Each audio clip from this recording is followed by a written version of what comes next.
So we're just going to practice a bunch of proofs to column style of these rules of inference. So let's start off with this one here. We've already gone ahead and put in the two givens. We've then asserted the desired conclusion. Once we saw that what we had asserted was a conditional statement, we thought, let's go ahead and do a direct proof by assuming its hypothesis. So now what we have to do is ask, how can I use the two givens and the assumption I just made to derive something new? Note, I cannot use line 3 for anything because I haven't proven it yet. Well, one thing we can do is we can take A, which we just assumed, and feed it in via modus ponens to this conditional statement to derive the conclusion P or B and Q. Then you would ask, how can I use this? Well, if I have not P as a given, I can resolve this disjunction to get the other side, B and Q. Now I have Q by specializing this conjunction right here. And since we already have a Q, we can generalize that to P or Q. So notice that from A, we have successfully concluded P or Q. That's not quite what we wanted to do. We wanted to get B implies P or Q. But anytime you have a statement, you can make it the conclusion of any conditional statement you want. B implies P or Q. I could have put anything I wanted here. Why did I choose B implies P or Q? Because that was overall the conclusion we were trying to make. So since we were able to successfully introduce B implies P or Q, having assumed A, we've gone ahead and completed the direct proof of that assertion, which was the only thing we were trying to show. As always, there are alternate proofs. This is not the only way to do this problem. So let's look at another way we can do it, okay? We state the two givens, we then assert this, and we make an assumption for a direct proof. Now I know what we want to do is get the conclusion B implies P or Q, so let's just assert that. Well, that's a conditional statement, so move to a further subnumber and assume its hypothesis B. That will be completed if I can only make P or Q show up. So let's assert it. That's not a conditional statement, so move to a subnumber, 3.2.2.1, and assume its negation, the negation of P or Q. Now we need to make a contradiction. If we can make a contradiction that backs up this assertion, having this backed up backs up this assertion, having this backed up backs up this assertion, and the whole proof will be done. So now overall we just need a contradiction to appear, and then like dominoes, everything falls into place. So one thing we can do is we can start with De Morgan's law and specialization. Now I have a not Q. Notice I cannot refer to this line because it's an assertion that hasn't been proved. I can't refer to this line, it's an assertion that hasn't been proved. And I can't refer to this line, it's an assertion that hasn't been proved. Everything else, however, is fair game. So for example, I can generalize this to not B or not Q. Now why would I do that? Because then I can apply De Morgan's law to get B and Q. What's the utility of getting B and Q, however? Well, I can conjoin B and Q with the not P that we have all the way up here in line 2. Now I have this thing and the negation of something else. So I have one thing negated and another thing negated. By De Morgan's law, I can call that the negation of the first thing P or the second thing B and Q. Okay, I can also now apply this monstrosity into line 1 via modus tollens to extract out a not A. And now what do we have? An A that I assumed all the way back here and a not A that we were finally able to derive. I can conjoin them to get a contradiction. That contradiction concludes the proof of the assertion P or Q. Having concluded the proof of P or Q, that concludes the proof of the conditional statement B implies P or Q, which itself concludes the proof of the original assertion A implies B implies P or Q. Now this proof is not very intuitive. Don't get me wrong, I would not really think to do it this way. It's a very mechanical way of going about it, however. We simply asserted what we wanted, and then asserted what we wanted, and then asserted what we wanted, and then we just sort of were stuck in what we were doing. So it's a pretty straightforward beginning, but it ended up in a fairly convoluted place. It's still perfectly correct. All right, let's take a look at a new example.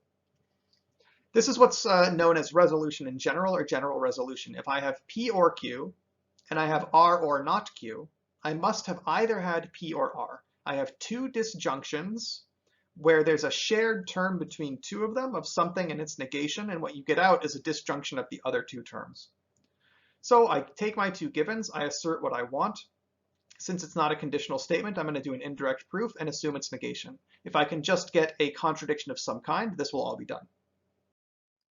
Well, I have a negation of a disjunction. De Morgan's law followed by specialization is a pretty reasonable way to proceed. So I have two statements I can play around with now. I have not P and I have not R. I cannot refer to line 3, but I can refer to lines 1 and 2. So since I have not P, I can resolve this, and since I have not R, I can resolve this, which is exactly what we do.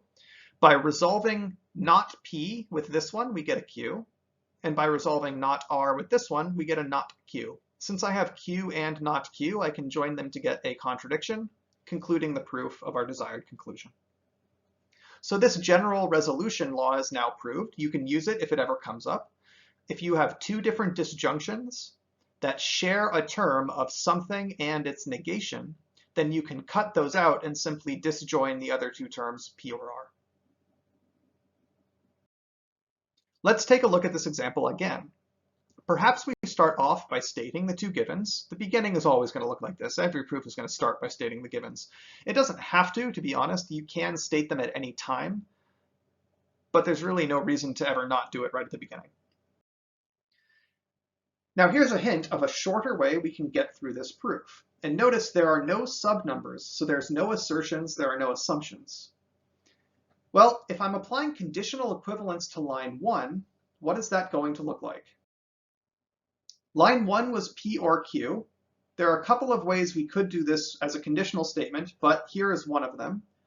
Either the hypothesis is false or the conclusion is true.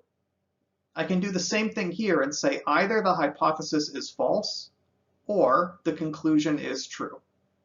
So these are two ways we can take these disjunctions and transform them into conditional statements. Now the negation of the negation of R implying negation Q, I can take the contrapositive of line 4, and that just becomes negation of this implies negation of that, or Q implies R. But now notice what we have. Okay, between line 3 and 5, the negation of P implies Q and Q implies R. I have two conditional statements. The conclusion of one is the hypothesis of the other. So transitivity says I can start at negation P and end up at R. There it is, which is equivalent to the disjunction, P or R. Either hypothesis is false or conclusion is true. This is a little roundabout. I happen to think it's a less intuitive way compared to the way we did it before, the indirect proof, but some people really don't like this notion of subnumbers and assumptions and assertions. They're never strictly required. Typically, if you're clever enough, you can come up with a proof that doesn't do it. I happen to think that all of these uses of conditional equivalences are very non-intuitive. They're not immediately clear why you would do this. It does happen to work. All right, let's take a look at this one with some hints given.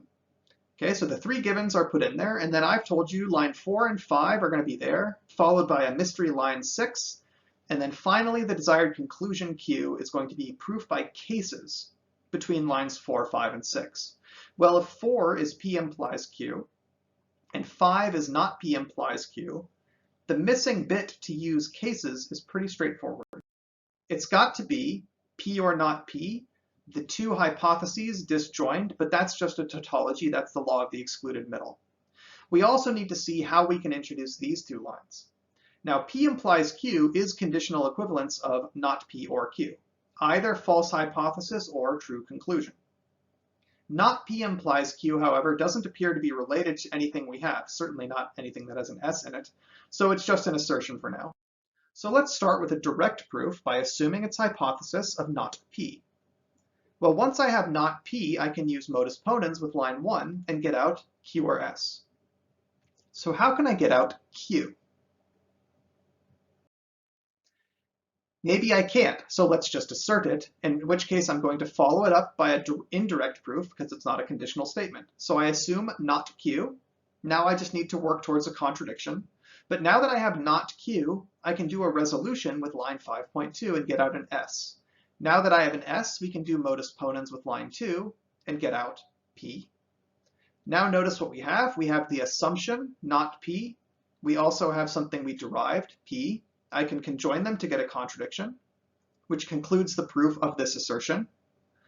Now that I've gone from a not P and successfully justified a Q, we've completed the proof of this assertion. And now that this is a line I can refer to, we can complete the proof down here. Introduce this tautology, refer to lines 4, 5, and 6. P implies Q, not P also implies Q. You have to have either P or not P, so proof by cases, we have Q. So proof by cases is very often the least intuitive style for students to get a hold of. The good news is it's never required. A proof by cases can always be accomplished by a clever enough indirect proof.